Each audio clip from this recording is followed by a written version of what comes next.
ఉండిపోయాడు వింధ్యుడు. దక్షిణ దిక్కుకి వెళ్ళిపోయిన అగస్త్యుడు తిరిగి రాలేదు, దక్షిణ దిక్కున ఉండిపోయాడు.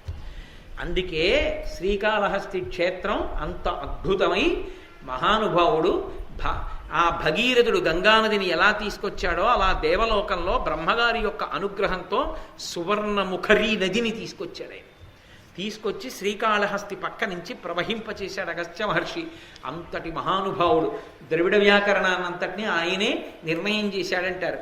ద్రవిడ దేశం అంతటా కూడా కావేరీ నది ప్రవహించడానికి కారణం ఆయనే. అందుకే అగస్త్య మహర్షి అంటే తమిళ దేశంలో ఒక ప్రత్యేకమైన గౌరవం వాళ్ళందరికీ. మేము తాగుతున్న నీళ్లు ఆయనే తెచ్చాడు. మనకి గౌతముడు గోదావరి ఇచ్చాడని ఎక్కడా గౌతముడికి విగ్రహం పెట్టకపోయినా ఏం పూజ చేయకపోయినా కృతజ్ఞులమై గోదావరి నీళ్లు తాగేసినా తమిళ దేశం వాళ్ళు అలా చేయరు. వాళ్ళు అగస్త్యుణ్ణి పరమ గౌరవిస్తారు, కావేరీ నదిని తీసుకొచ్చిన వాడు అని.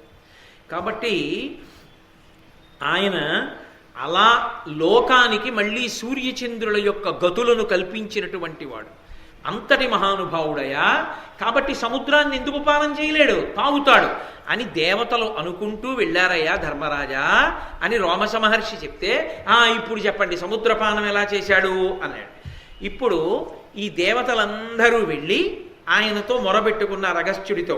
అమరులు కాలకేయకృతమైన జగద్భయమెల్ల చెప్పి ఉత్తమమునినాథ తత్ప్రతివిధానము చేసి జగంబుకావ చిత్తము కలదేని విభ్రమమద భ్రతరంగ మహార్ణవంబు పానము తగచేసి చేయుము ఘనంబుగ మాకు మనఃప్రమోదమున్.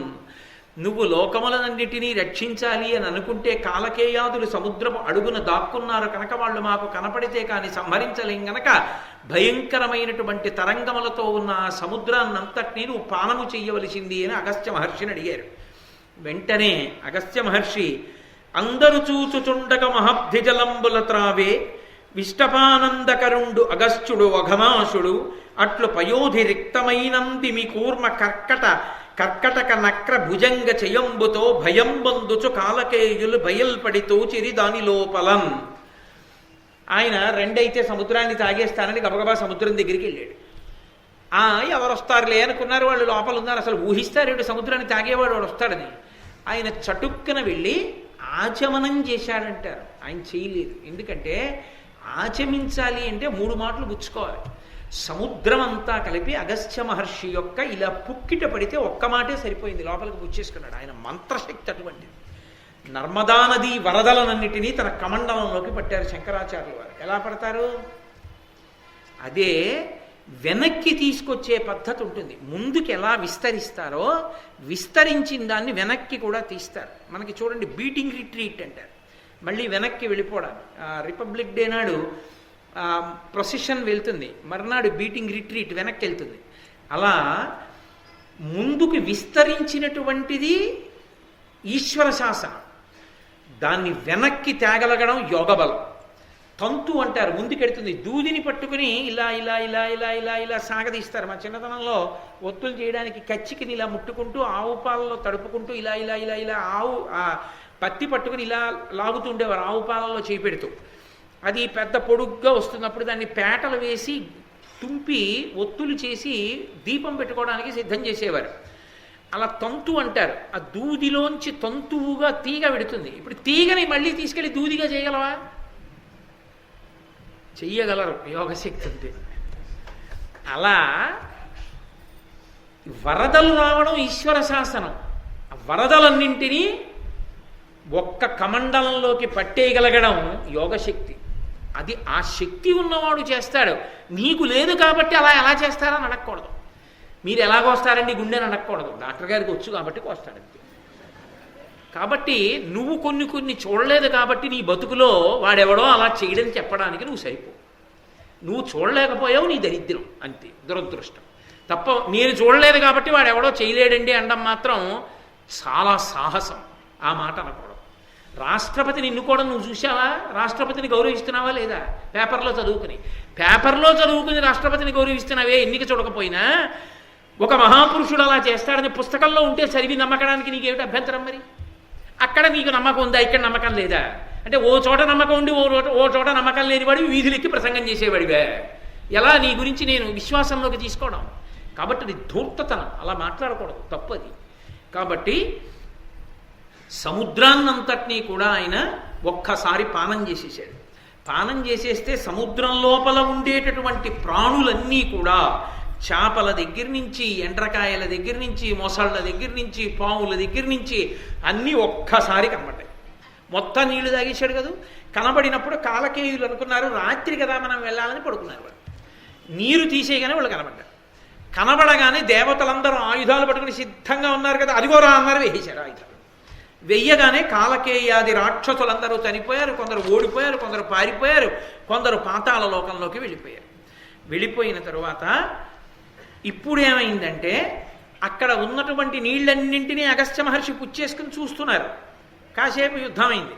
యుద్ధం అంతా అయిపోయిన తర్వాత వాళ్ళందరూ పారిపోయారు, చచ్చిపోయారు. ఆ గొడవంతా తీరిపోయింది అమ్మాయి అనుకుని, ఇంత పెద్ద బురద ఇది ఇలా ఉండకూడదు, మళ్ళీ సముద్రం ఉండాలి కదా అని చెప్పి అగస్త్య మహర్షిని అన్నారు, అయ్యా మీరు వదిలిపెట్టేసేయండి, తాగిన నీళ్లు మళ్ళీ వదిలిపెట్టేస్తే సముద్రాలు నిండిపోతాయి అన్నాడు. ఆయన అన్నాడు, మున్న జీర్ణంబయ్య మున్నీటి నీరు నా కడుపున, నేనింకా బడయనేర జలరాశి నిండంగ జలముండు నావుడు అమరులు మునులును కమలగర్భుగానంగజని దేవా మీనాకరంబేమి తెరగున నిండు మాకెరుగ చెప్పుమా అని నా విన్నపంబు చేసిన పెద్ద పొద్దు చింతించి వారలకు విరించి ఎనియే వనది పెద్ద కాలమున భగీరథుడను వాడు ఇంచుగాని వసుధ నురులు పూని దీని నింపగా నోపరణవుడు అమరవరులు మునులు అరిగిరినా.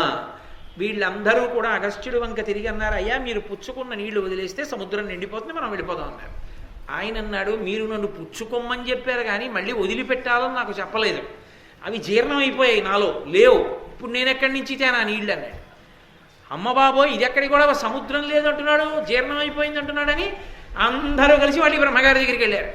అయ్యా మేము మాట్లాడడంలో పొరపాటు వచ్చింది, ఇన్ని తాగమన్నా మళ్ళీ వదలాలని చెప్పలేదు, మేము తీరా రాక్షస సంహారం చేసి వదలమంటే ఆయన అన్నారు జీర్ణం అయిపోయాయి అన్నారు. ఆయన్ని అడగడానికి మేము సరిపోం, మాదే కదా తప్పు, కాబట్టి ఇప్పుడు మళ్ళీ సముద్రాలు ఎలా నిండుతాయి అన్నారు.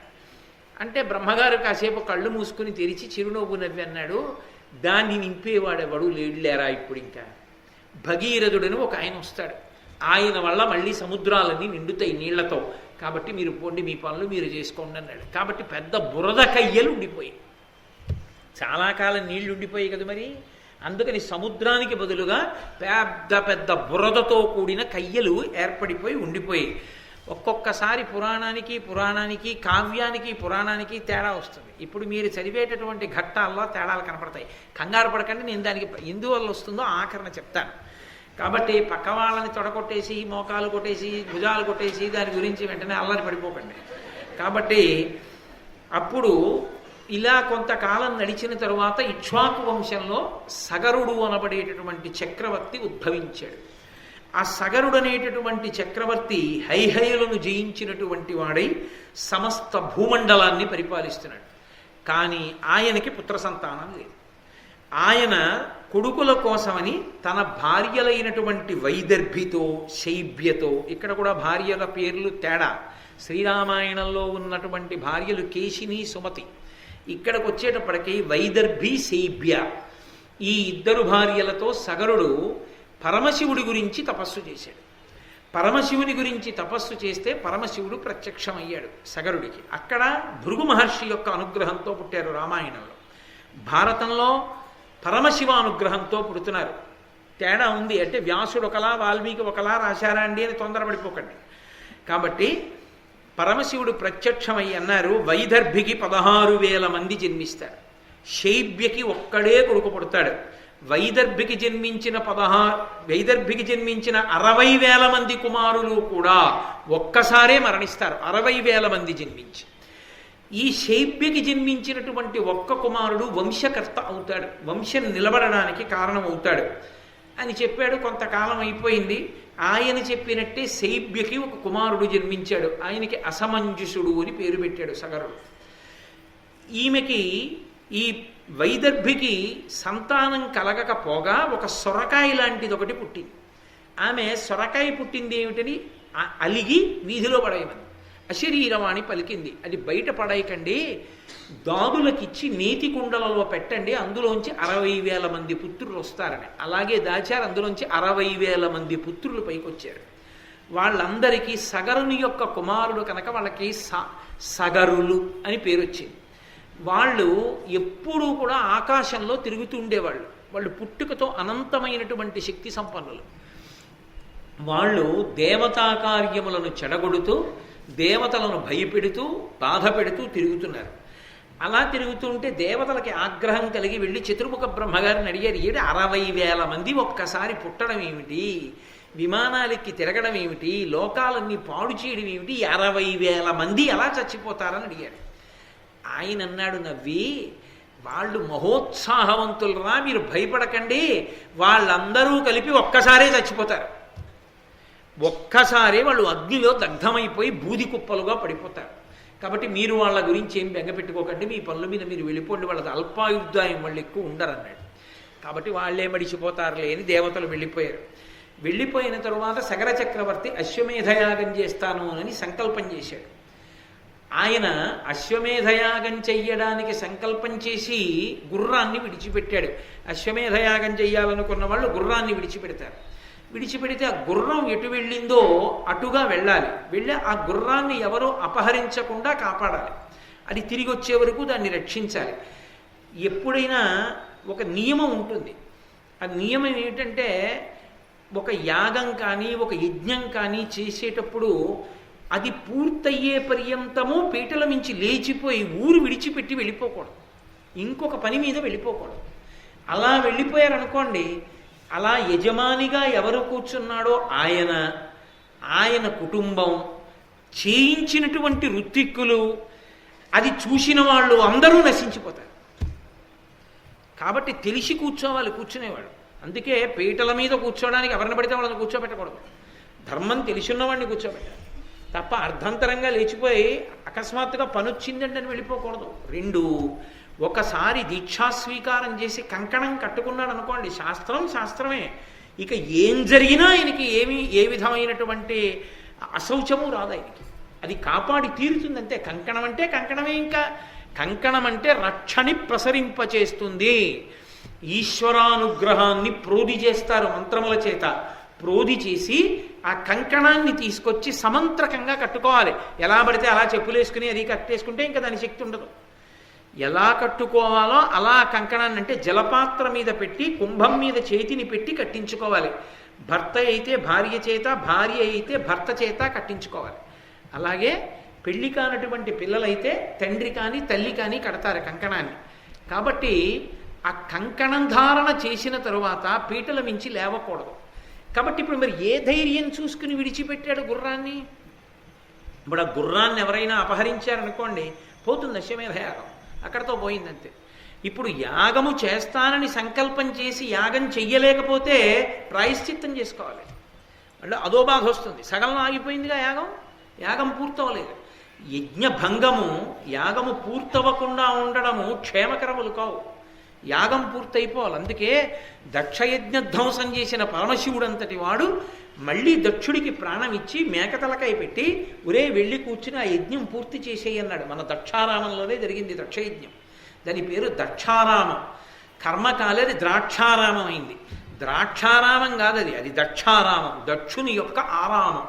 కాబట్టి ఆ దక్షుని యొక్క యజ్ఞాన్ని భంగం చేసిన పరమశివుడే యజ్ఞం పూర్తయిపోయేలా అనుగ్రహించాడు. కాబట్టి యజ్ఞ దీక్ష తీసుకుని పీటల మీద కూర్చున్నవాడు లేవకూడదు ఏ కారణానికి. అంటే ఇప్పుడు గుర్రం కనపడకుండా పోతే లేవచ్చా? లేవకూడదు. అది కూడా ఒక పరీక్షకి లోనవుతుంది. ఎంత నిలబడతాడు ధర్మానికి చూద్దాం అని పరీక్షకి లోనవుతారు ఒక్కొక్కసారి. అది తట్టుకోగలిగినటువంటి వాడై ఉండాలి. అందుకని సగర చక్రవర్తి కూర్చున్నాడు పీటల మీద. అశ్వమేధయాగం మొదలుపెట్టారు. గుర్రాన్ని విడిచిపెట్టారు. ఆ గుర్రం తిరుగుతోంది భూమండలం మీద. సగర చక్రవర్తి గుర్రంగా పట్టగలిగిన వాడెవరు అనుకున్నాడు. అది ఈ ఇంకిపోయినటువంటి సముద్రాలున్న ప్రాంతంలోకి వెళ్ళి అంతర్ధానం అయిపోయింది. అంతర్ధానం అయిపోయిందన్న మాటకి గుర్తేమిటి? దేవతలే చేశారని గుర్తు. దివ్ అంటే తేజస్సు, జ్యోతిస్వరూపులైనటువంటి వాళ్ళు చేశారు. ఎందుకు చేశారు? దానికి ఒక కారణం ఉంటుంది. కారణం లేకుండా వాళ్ళు చేయరు. వాళ్ళు దాన్ని తీసేశారు. తీసేస్తే మళ్ళీ ఎక్కడో పెట్టేశారు. అది ఎక్కడ పెట్టారో తెలుసుకోవాలి ఇప్పుడు, లేకపోతే యజ్ఞం పూర్తవదు. కాబట్టి సగర చక్రవర్తి లేవచ్చా పీటల మించి? లేవకూడదు. కాబట్టి ఆయన అన్నాడు, ఒరే నాకు పరమ దక్షులైనటువంటి వారు, శక్తివంతులైన వాళ్ళు 60,000 మంది కొడుకులు ఉన్నారు కదరా మీరు. కాబట్టి మీరు ఓ సగరులారా, మీరు 60,000 మంది వెళ్ళి గుర్రాన్ని వెతకండి ఎక్కడుందో అన్నాడు. వాళ్ళు భూమండలాన్నంతటినీ వెతికేశారు. ఎక్కడా గుర్రం కనపడలేదు. ఎక్కడా గుర్రం కనపట్టలేదంటే ఈ లోకంలో లేదు గుర్రం. ఇంకెక్కడుంటుంది? ఉంటే ఊర్ధ్వలోకాల్లో ఉండాలి, లేకపోతే పాతాళ లోకంలో ఉండాలి.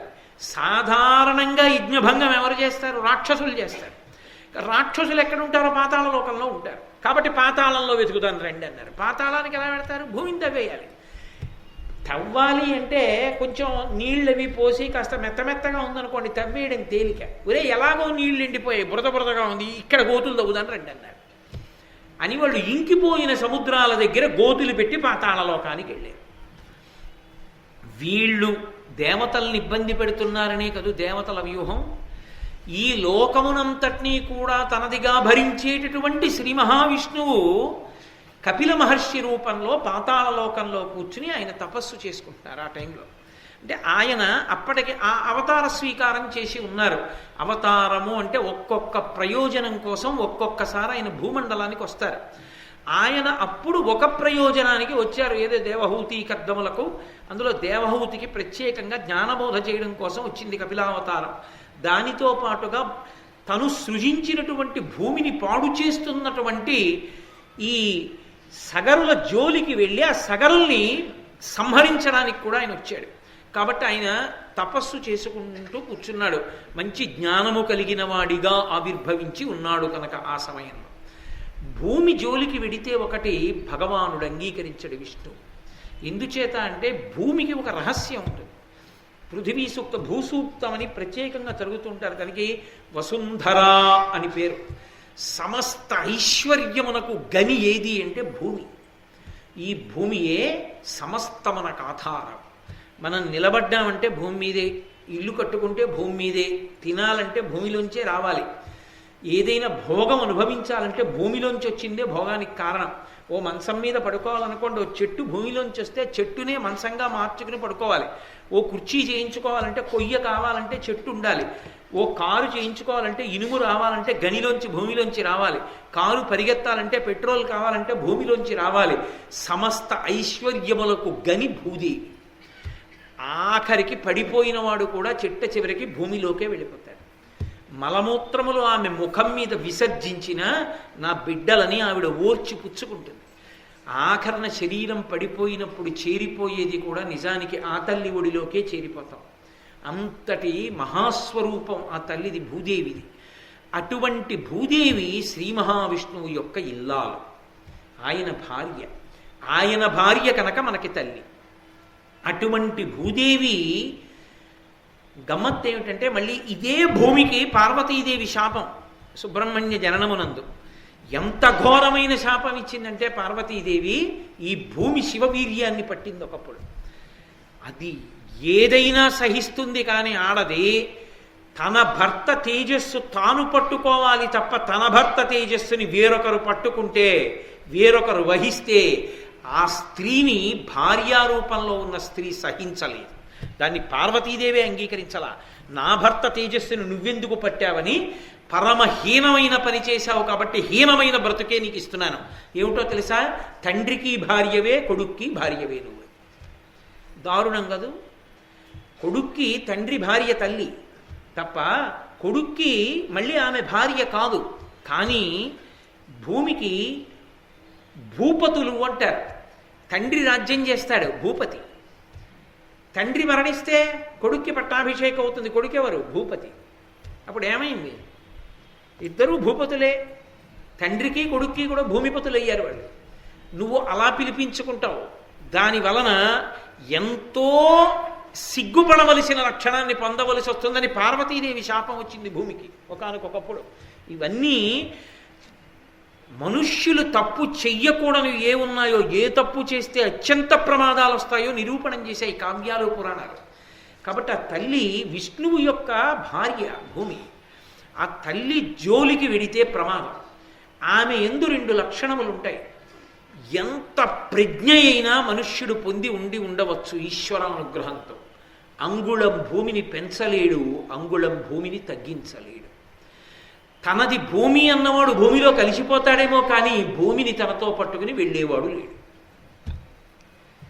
కానీ ఎవడు భూమిని పాడు చేసే ప్రయత్నం చేస్తాడో, భూమిలో ఉన్నవన్నీ తనవిగా చేసుకునే ప్రయత్నం చేస్తాడో వాడు ఎప్పుడైనా ఏ యుగంలోనైనా విష్ణువు చేత బాధింపబడుతూ ఉంటాడు. మీరు చూడండి, యజ్ఞవరాహావతారం ఎందుకు ఎత్తాడు? భూమిని సముద్రంలోకి తీసుకెళ్తేనే. హిరణ్య కసిప్ అన్న మాటకు అర్థం ఏంటో తెలుసా? కసిప్ అంటే మంచం భోగించడం, అన్నీ నావి అన్నీ నావి అని భూమి మీద ఉన్నవన్నీ నావి నావి అంటే హిరణ్య కసిపుడిని చంపేశాడు. అప్పటి నుంచి ఇప్పటికీ భూమి జోలికి వెడితే భగవానుడు ఒప్పుకోడు. అందుకే భూమిని ఎంతవరకు వాడాలో అంతవరకే వాడాలి. అందుకే ఒక మాట చెప్తారు, పాదాలు వేసి నడుస్తున్నప్పుడు చప్పుడు వినపడకూడదు. నువ్వు నడవడానికి అవసరమైనంత దట్టించాలి తప్ప నీ కాలి చప్పుడు అయ్యేటట్టుగా భూమిని తన్నకూడదు. తంతే దోషం వస్తుంది. మా చిన్నతనంలో నడుస్తున్నప్పుడు చప్పుడు వస్తే దెబ్బలాడేవారు. ఏమిటో అలా నడుస్తావు, తేల్చి వేయి అడుగు, ఎందుకు అలా చప్పుడు వస్తుంది అనేవారు. చప్పుడు రాకూడదు అలా. కాబట్టి భూమిని దట్టించిన చప్పుడు రాకూడదు. బతుకు లేదు కాబట్టి నడవాలంతే. అది ఆ భూమి అన్నపూర్ణతత్వాన్ని పొందుతుంది. జనులు పెరగనివ్వండి, జంతువులు పెరగనివ్వండి, పక్షులు పెరగనివ్వండి, ఎన్ని పెరిగినా అదే భూమి ఆహారాన్ని ఇస్తుంది. అదే భూమి నివాసయోగ్యం అవుతుంది. అదే భూమి అన్నం పెడుతుంది. భూమి పెరగక్కర్లేదు. అది భూమికి ఉన్న గొప్పతనం. అది అన్నపూర్ణ తత్వము అని పిలుస్తారు. అది లేకపోతే అసలు బ్రతుకు లేదు, ఏ ప్రాణికి బ్రతుకు లేదు. అటువంటి తల్లి అయినటువంటి భూమి జోలికి వెడితే ఆయన అంగీకరించాడు. ఆ భూమిని గోతులు తవ్వి వాళ్ళు లోపలికెళ్ళి ఆ సగరులు 60,000 మంది కూడా కపిల మహర్షి ఆశ్రమంలో వదిలేశారు గుర్రాన్ని. వాళ్ళకి ఏం కావాలి? గుర్రం కావాలి. కనపడింది, గుర్రాన్ని తీసుకుని ఇంటికి వెళ్ళిపోతే అయిపోయింది కథ. వాళ్ళు అలా అనుకోలేదు. ధూర్తతనం ఉన్నవాళ్ళు కదూ. దొంగముని ముచ్చుముని అన్నారు భారతంలో. అయితే వాళ్ళ మాటలు అనేటప్పటికీ కపిల మహర్షి కళ్ళు తెరిచి చూశారు. ఓహో, చాలా ధూర్తతనం ఉంది రోయని ఒక్కసారి హుంకారం చేసి కోపాన్ని పొందారు. అంతే, ఆయన కోపమే అగ్నిహోత్రం అయింది. అది వచ్చి వీళ్ళ మీద పడింది. అది వచ్చి వీళ్ళ మీద పడేటప్పటికి 60,000 మంది దగ్ధమైపోయి బూది కుప్పలుగా అయిపోయారు. 60,000 మంది 60,000 బూది కుప్పలుగా పడ్డారు. పడిపోయింది. యజ్ఞం అవ్వదు, ఎందుకంటే గుర్రం లేదు. అశ్వమేధయాగం పూర్తవ్వాలంటే గుర్రం తిరిగి రావాలి. ఆ గుర్రాన్ని చంపాలి. ఆ గుర్రంతో ధర్మపత్ని రాత్రంతా పడుకోవాలి. దాని యొక్క వప అంటారు. ఆ వపని తీసి రాజు ఆ యజ్ఞంలో అగ్నిహోత్రంలో కాలుస్తూ దాని నుంచి వచ్చిన వాసన పీల్చాలి. అప్పుడు పూర్తవుతుంది. కలియుగంలో లేదు అసలు అశ్వమేధయాగం. కాబట్టి గుర్రం తిరిగి రాకుండా అశ్వమేధం ఎక్కడవుతుంది? గుర్రం కనబట్టాలి లేదన్నారు.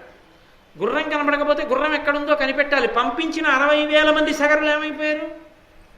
వాళ్ళు రాలేదు. ఏమైపోయారో తెలియదు. నారద మహర్షి వచ్చారు.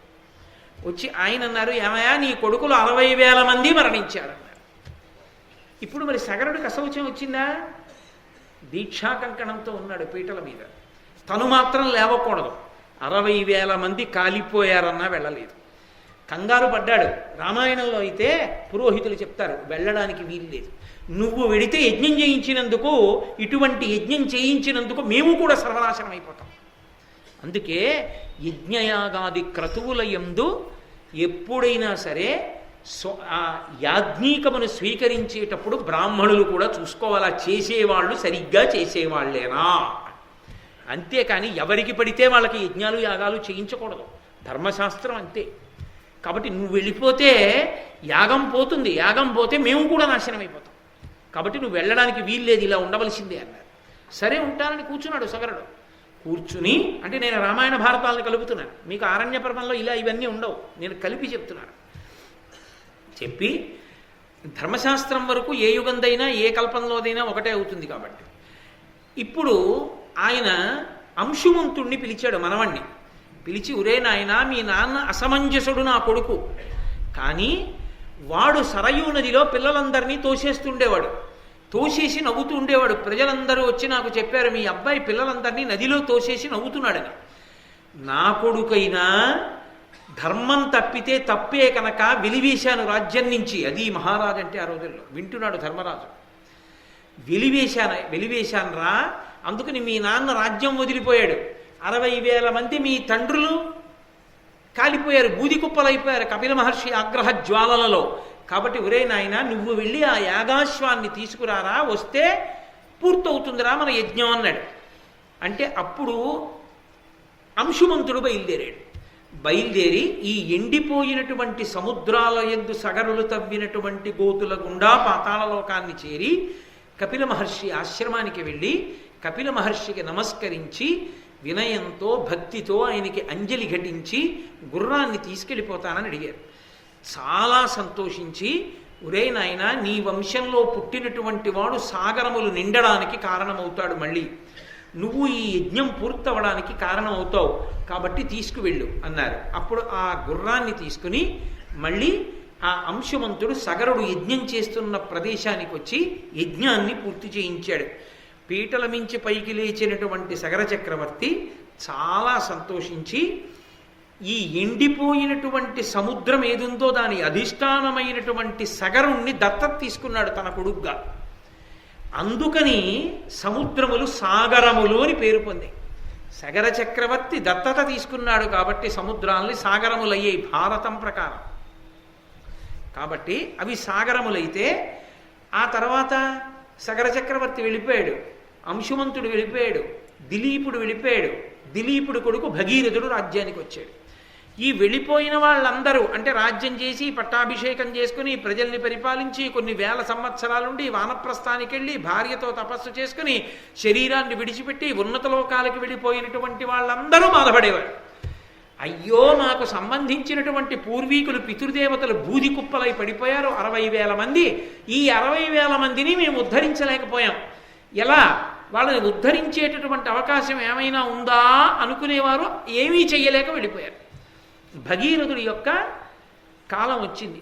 భగీరథుడు ఎలాగైనా సరే గంగని తీసుకొస్తే తప్ప తన వంశంలో ఇతపూర్వం శరీరం విడిచిపెట్టినటువంటి వాళ్ళు ఉన్నతగతులు పొందరని ఆయన తపస్సు మొదలుపెట్టాడు. వాళ్ళకి ఈయన అందించినటువంటి నీరు వెళ్ళదు. లోకంలో దానికి ఒక ప్రత్యేకమైనటువంటి ధర్మశాస్త్రం. ఎందుకని అంటే అందరికీ ఇచ్చినట్టుగానే ఈ సగరులకు కూడా జలతర్పణం చేస్తే నీళ్ళు అందవా అంటే అందవు. ఉగ్రభూతముల చేత చెనకబడిన, బ్రాహ్మణ శాపం చేత హతులైన, విష సర్పముల చేత కరవబడి మరణించిన ఈ భూలోకంలో ఉన్నటువంటి జలములతో తర్పణం చేస్తే వాళ్ళకి అందక వాళ్ళు దాహంతో కొట్టుకుంటూ ఉగ్రభూతాలై తిరుగుతూ ఉంటారు. వాళ్ళు ఉద్ధరింపబడాలి అంటే మళ్ళీ వాళ్ళ కోసం ప్రత్యేకమైనటువంటి దివిలో ఉన్న జలములు కావాలి. అందుకని గంగావతరణం అవసరమైంది. ఆయనకి ఏం పోయింది? ఎప్పుడో పోయారు వాళ్ళు. మనకెందుకు లేరానికి వచ్చిన రాజ్య పరిపాలన చేసుకోవచ్చు. అరే, మా వంశంలో పుట్టిన వాళ్ళు ఇన్ని తరాలు దాటిపోతున్నాయి, వాళ్ళకి జలతర్పణ చేసిన వాడు లేడు, వాళ్ళకి నీళ్లు లేవు, వాళ్ళు ఉన్నతగతులు పొందలేదు, అలా తిరుగుతున్నారు దాహంతో. వాళ్ళ కోసం ఇప్పుడు దివిజగంగ కిందకి రావాలి. అందుకోసం మొదలుపెట్టాడు. అంటే పూర్వీకుల కోసం, తాతల కోసం, ముత్తాతల కోసం ఎంత పరితపించేవారో, శ్రాద్ధకర్మకి ఎంత విలువ ఉన్నదో, తాను బతకడం కాదు, తన ముందు శరీరాన్ని విడిచిపెట్టినటువంటి పెద్దల మీద గౌరవాన్ని ఎంత నిలబెట్టుకునేవారో చెప్తున్నాడు రోమశ మహర్షి. వింటున్నాడు ధర్మరాజు గారు. అబ్బా, ఇదనమాట గౌరవం అంటే, ఇదనమాట బ్రతుక్కి తాత్పర్యం అంటే. కాబట్టి ఇప్పుడు ఆయన గంగమ్మ గురించి తపస్సు మొదలుపెట్టాడు. సతత కృతోపవాసముల శాఖ ఫలోదకమూల పారణ వ్రతముల దేవ పూజల నపార జపంబుల చేసి నిష్టతో అతుల తపంబు చేస నమరాపక నుర్వికి తెచ్చు వెట్కతో ధృతియుతుడై దిలీపకుల దీపుడు దివ్య సహస్రవర్షముల్. దివ్యమైనటువంటి సంవత్సరములు కొన్ని వేల పాటు అపారమైనటువంటి తపస్సు చేస్తూ కొన్నిసార్లు కేవలము ఆకులు తింటూ, కొన్నిసార్లు కాయలు తింటూ, కొన్నిసారి పళ్ళు తింటూ, కొన్ని వ్రతాలు చేస్తూ, పూజలు చేస్తూ అపారమైన నిష్టతో కొన్ని వేల దివ్య సంవత్సరములు తపస్సు చేస్తే గంగమ్మ ప్రత్యక్షమైంది. దివిజ గంగ. అప్పటికి భూమండలంలో గంగ లేదు. ఆమె ప్రత్యక్షమై అడిగింది భగీరథుణ్ణి, ఏం కావాలని అడిగింది. మా వంశంలో పూర్వీకులు అదిగో అలా పడున్నారు బూది కుప్పలుగా, నువ్వు వచ్చి వాళ్ళందరినీ తరింప చెయ్యాలి, అందుకని నువ్వు గంగా అవతరణం జరగాలి, పాతాళలోకానికి రా అన్నాడు. అంటే ఆవిడంది, నేను ఆకాశంలోంచి వడులతో సుడులతో ప్రవాహంతో పడిపోతే ఈ భూమి అంతా కూడా స్వరూపాన్ని కోల్పోతుంది, తట్టుకోలేదు. అందుకని నన్ను భరించగలిగిన వాడు ఒకడు ఉండాలి మధ్యలో. నన్ను భరించగలిగిన వాడు పరమశివుడు ఒక్కడే. కాబట్టి నువ్వు పరమశివుణ్ణి వేడుకో, ఆయన వచ్చి నించుంటానంటే గంగావతరణం జరుగుతుంది అన్నాడు. అంటే మళ్ళీ భగీరథుడు వెళ్ళి పరమశివుడి గురించి తపస్సు చేసి ఆయన్ని వేడుకున్నాడు. అంగీకరించాడు పరమశివుడు. వచ్చి ఆయన హిమవత్ పర్వత ప్రాంతమునందు నించున్నాడు. ఇలకున్ గంగ తరంగ సంగతులతో నీతించే అశాంతరంబులు ఆకాశము కప్పుచుందగ మహాభూత ప్రపంచంబుతో చెలువైయుండగదానినీశ్వరుడు దాల్చన్ సంగతొత్తుంగ పింగళ జూటాగ్రమునందు పద్మదళ సంకాశంబుగా లీలతో. అరుణజటేశ్వరుడు అన్న పేరు ఈ పద్యంలోంచి వచ్చింది. ఆయన హిమవత్ పర్వత ప్రాంతం మీద నించుని పెద్ద జటాజూటాన్ని విప్పి నించుంటే ఆ మొసళ్లతో, పాములతో, ఎండ్రకాయలతో, చేపలతో గంగమ్మ ఆకాశం నుంచి తెల్లటి తామర పూల పరంపర పడినట్టుగా పడుతుంటే దాన్ని పరమశివుడు పట్టాడు. ఆ పరమశివుని శరీరానికి తగిలి ఆయన యొక్క జటాజూటం ఎర్రగా కనపడుతుంటే అక్కడి నుంచి ఆయన ఒంటినంతటిని తడుపుతూ కింద పడి గంగా ప్రవాహం భగీరథుడి వెంట బయలుదేరి పాతాళలోకానికి చేరి ఆ పాతాళలోకంలో ఉన్నటువంటి సగర చక్రవర్తి యొక్క కుమారులైన 60,000 మంది సగరుల యొక్క శరీరములు కాలిపోయినప్పుడు ఏర్పడినటువంటి బూది కుప్పల మించి ప్రవహిస్తూ వెళ్ళిన కారణం చేత సగరులకు జలతర్పణం లభించి వాళ్ళు ఉన్నత లోకాల్ని పొందారు. భగీరథుడి వెంట గంగ వచ్చింది కాబట్టి భాగీరథి అని భూలోకంలో పిలువబడింది. ఈ వచ్చినటువంటి గంగా ప్రవాహాన్నంతటినీ కూడా పరమేశ్వరుడు నిర్ణయం చేశాడు బ్రహ్మగారు. ఈ గంగా ప్రవాహం అంతా కూడా చిట్ట చివరికి వెళ్ళిపోయి ఎక్కడ గోతులు తవ్వితే, ఎక్కడ సాగరముల యందు అగస్త్య మహర్షి వెళ్ళి నీళ్లు తాగేస్తే నీళ్లు ఇంకిపోయాయో అక్కడికి వెళ్ళి గంగాజలములన్నీ పడిపోవాలి. ఈ గంగా నదీ జలములతో పాటు ఇతర నదీ జలములన్నీ కూడా సాగరమునందు కలిసిపోతాయి. ఈ నదీ జలములన్నీ సాగరంలో పడిపోతే మళ్ళీ సాగరములు నీటితో నిండిపోతాయి అన్నాడు. అందుకని భగీరథుడి కారణంగా వచ్చినటువంటి గంగ యొక్క జలములు చిట్ట చివరికి సాగరాన్ని చేరుకున్నాయి. చేరుకున్న కారణము చేత సాగరము మళ్ళీ నీటితో నిండిపోయింది. సాగరులకు సద్గతిగా సాగరమున కట్లు సలిల సంపూర్ణముగా భూగతయై భాగీరథి భాగీరథ కీర్తి భువన పంక్తుల నించెన్. ఆ విధంగా భగీరథుడి వెనక వచ్చినటువంటి ఆ గంగ ప్రవహించి ప్రవహించి ప్రవహించి వెళ్ళి చిట్ట చివరికి ఆ సాగరమునందు చేరిపోతే ఆ సముద్రములు నిండిపోయిన దగ్గర మళ్ళీ కథ పూర్ణమై యథాస్థితికి చేరుకుంది. దానితో కాలకేయాదుల యొక్క వధ పూర్తయింది, సముద్రములు నిండడం పూర్తయింది. ఇంత కథ నడవడానికి కారణం అదిగో అగస్త్య మహర్షయ. ఆయన వలన ఇంత పెద్ద కథ నడిచింది. అంతటి మహానుభావుడయ్యా అగస్త్యుడంటే అదిగో అగస్త్యుడు నివసించినటువంటి ఆశ్రమం. వెళ్ళి అక్కడ కూర్చుని చక్కగా ఆచమనం చేసి కాసేపు జపం చేసుకొని సాత్వికాహారం తీసుకో. అటువంటి మహానుభావుడు తిరుగాడిన ఆశ్రమ ప్రాంగణంలో తిరగడం కూడా జీవితానికి అద్భుతమైనటువంటి ఉన్నతి. కాబట్టి నువ్వు అక్కడికి వెళ్ళవలసింది అని ధర్మరాజు గారికి చెప్తే పరమ సంతోషంగా ధర్మరాజు గారు అగస్త్యాశ్రమ సందర్శనాన్ని చేశారు. అయితే మీ అందరికీ ఇందులో ఒక పెద్ద అనుమానం. శ్రీరామాయణంలో ఉన్నటువంటి గంగావతరణానికి మహాభారతంలో చెప్పినటువంటి గంగావతరణానికి భేదం వచ్చింది కదా, ఇలా తేడా ఎందుకు వచ్చింది అని. ఇదే కాదు, భారతంలో రామాయణ కథ కూడా వస్తుంది. రామాయణ కథలో కూడా తేడా వస్తుంది. ఎందుకు వస్తుంది అంటే లక్ష్మణుడు కుంభకర్ణుణ్ణి చంపాడు అని ఉంటుంది. రాముడు రావణాసురుణ్ణి చంపాడు, లక్ష్మణుడు కుంభకర్ణుణ్ణి చంపాడు అని ఉంటుంది. రామాయణంలో రావణ కుంభకర్ణులు ఇద్దరిని రాముడే చంపాడు. భారతంలో కుంభకర్ణుణ్ణి లక్ష్మణుడు చంపాడు, రావణాసురుణ్ణి రాముడు చంపాడు. అదేమిటండి, వ్యాసుల వారు వ్రాసింది నిజమా, వాల్మీకి వ్రాసింది నిజమా? వ్యాసుడికి వాల్మీకి ఎందుకు వచ్చింది ఈ తేడా అని ఒక పెద్ద అనుమానం ఒకటి ఉంటుంది సహజంగా భారతం చదివేటప్పుడు. అంటే మీకు ఉండదు, ఎందుకంటే మీరందరూ ప్రాజ్ఞులు, బాగా ఈ విషయాన్ని పరిశీలన చేసిన వారు కాబట్టి. కానీ ఏదో ఆర్తితో నేను ఒక మాట మీతో అనడం అంతే. ఎందుకని అంటున్నాను అంటే కల్పాంతర భేదము అని ఒకటి ఉంటుంది. కల్పములు మారుతుంటాయి. కల్పములు మారుతున్నప్పుడు ఆ కల్పాంతర భేదమునందు ఇదే కథ నడుస్తూ ఉంటుంది. నడుస్తున్నప్పుడు అదే పేర్లతో రాజులు వాళ్ళు వస్తుంటారు. ఇదే స్థాయిలో నడుస్తుంటాయి ఘట్టాలు. నడుస్తున్నప్పుడు వధా ప్రక్రియ మారుతుంటుంది, పేర్లు మారుతుంటాయి. కొన్ని పేర్లు అలా ఉండిపోతాయి, కొన్ని పేర్లు మారిపోతుంటాయి. అంటే కథాక్రమంలో పేర్లు మారుతున్నాయంటే అప్పుడు జరిగిన విశేషం కూడా వేరేది తప్ప కేవలం పేర్లు ఒకటి మార్చి వాళ్ళనే అలా ఉంచారని కాదు. ఇదే విషయం జరిగింది, కానీ అక్కడ జరిగింది వేరు, ఇక్కడ జరిగింది వేరు. మీకు నేను తేలిగ్గా చెప్పాలంటే ఒకటే, అదే సమయానికి అమెరికాలో ఓ పిల్లాడు పుట్టాడు, ఏదో పేరు పెట్టారు, మనం ఉచ్చరించడం కూడా కష్టం, పెట్టారు. ఇక్కడ ఓ పిల్లాడు పుట్టాడు, దేవదత్తుడు అని పేరెట్టాడు. ఇక్కడ పిల్లవాడే పుట్టాడు, అక్కడ పిల్లవాడే పుట్టాడు, వాడికో పేరెట్టారు, వీడికో పేరెట్టారు. ఇద్దరూ ఒక దేశమునందు ఒక కాలమునందు ఒక సమయమునందు పుట్టిన ఇద్దరి పేర్లు వేరైనట్లుగా వేరువేరు కథలుండాలా? ఎలా ఉంటుందో అలా కాదు. కల్పాంతర భేదము అన్న మాటకు అర్థం ఏంటంటే, ఇప్పుడు శ్వేతవరాహ కల్పం నడుస్తోంది. పూర్వం జరిగినటువంటి కల్పాలలో ఉండేటటువంటి యుగాలలో ఇదే కథ జరుగుతుంది ఇలాగే. కానీ అప్పుడు ఉన్న సగరుని యొక్క భార్యలు వేరు కాబట్టి ఆ పేర్లు నిజం.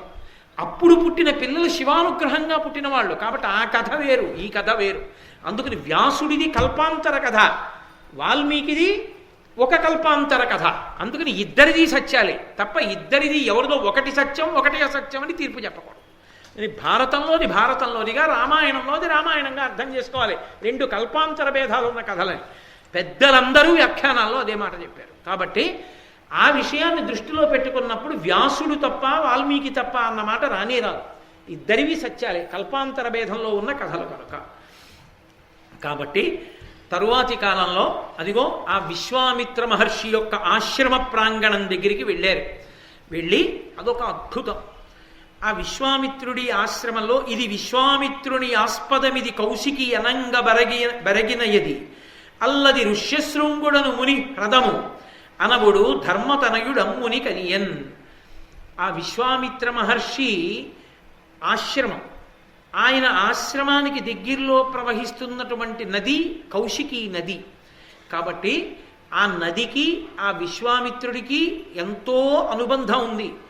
ఆ ఆశ్రమ ప్రాంగణంలోకి నువ్వు ప్రవేశించి ఆ నదిలో స్నానం చేయవయ్యా, ఎంతో అభ్యున్నతిని పొందుతావంటే చాలా సంతోషంగా ధర్మరాజు గారు ఆ కౌశికీ నదిలో స్నానం చేసి విశ్వామిత్రుని యొక్క ఆశ్రమాన్ని దర్శనం చేశాడు. ఆ పక్కనే ఋష్యశృంగ సరోవరము అనబడేటటువంటి సరోవరం కనపడింది. అందులో కూడా స్నానం చేయి, అత్యద్భుతమైన సరోవరం, అది సామాన్యం కాదన్నాడు. ఎవరు? రోమశ మహర్షి. చేస్తాను, కానీ ఆ ఋష్యశృంగుడు ఎవరు, ఈ సరోవరం ఎందుకు వచ్చింది, అసలు ఆ ఋష్యశృంగుని యొక్క విశేషం ఏమిటి నాకు చెప్పవలసింది అన్నాడు. తప్పకుండా చెప్తాను, కానీ ఇప్పటికే చీకటి పడింది స్నానానికి, రేపు ప్రాతకాలంలో స్నానానికి ముందు కథ చెప్తాను, అప్పుడు విని స్నానం చేద్దువు కానీ అన్నాడు రమణ మహర్షి. అనుకోండి కాసేపు అంటే దాని ఉద్దేశం రేపు సాయంకాలం 6:30 చెప్తాను. ఎందుచేత అంటే ఇప్పుడు నేను మొదలుపెట్టాను అనుకోండి, మీరు ఇంటికి వెళ్ళడం ఆలస్యం అయిపోతుంది. అదొక అద్భుతమైనటువంటి గాథ. అసలు నన్నయ్య గారి పద్యరచన అద్భుతం. ఆ ఋష్యశృంగుడు అంటే సామాన్యుడు కాడు. ఎంత గొప్పవాడంటే ఋష్యశృంగుడు అంటే, ఋష్యశృంగుడు ఉన్నటువంటి ప్రదేశం ఇప్పటికీ శృంగగిరిలో ఉంది. చిత్రం ఏంటంటే అక్కడ ఎవ్వరికీ సంతానం నిలబడేది కాదు. చంద్రశేఖర భారతీ స్వామి గారు ధ్యానం చేసి చెప్పారు, అక్కడ ఋష్యశృంగుడు ఉన్నటువంటి ప్రదేశంలో పిల్లలు బ్రతకట్లేదు, కాబట్టి అక్కడ శాంతాదేవి విగ్రహాన్ని ప్రతిష్ఠ చెయ్యండి అని చెప్పారు. శాంతాదేవి విగ్రహాన్ని ప్రతిష్ఠ చేసిన తర్వాత అందరికీ పిల్లలు బతికారు. కిగ్గా అని ఇప్పటికీ మీరు శృంగేరి వెళ్తే చూడొచ్చు. ఆ ఋష్యశృంగుడు తపస్సు చేసిన ప్రదేశమే శృంగేరి క్షేత్రం ఇప్పటికీ. అసలు ఆ ఋష్యశృంగుడేమో, ఆ సరస్సేమో, దాని వైభవం ఏమిటో, అసలు ఆ విశేషాలు ఏమిటో రేపు సాయంకాలం 6:30 చక్కగా ఆదివారం కాబట్టి అందరం ప్రశాంతంగా వినొచ్చు. కృష్ణ పరమాత్మ పలికించినంత మేర రేపు మీకు పలికించి ఆ వివరాన్ని చెప్తాను. మంగళాశాసనపరై పదాచార్య పురోగమై సర్వైశ్చ పూర్వైరాచార్యై సత్కృతాయాస్తు మంగళం. మంగళం కోసలేంద్రాయ మహనీయ గుణాత్మనే చక్రవర్తి తనూజాయ సర్వభౌమాయ మంగళం.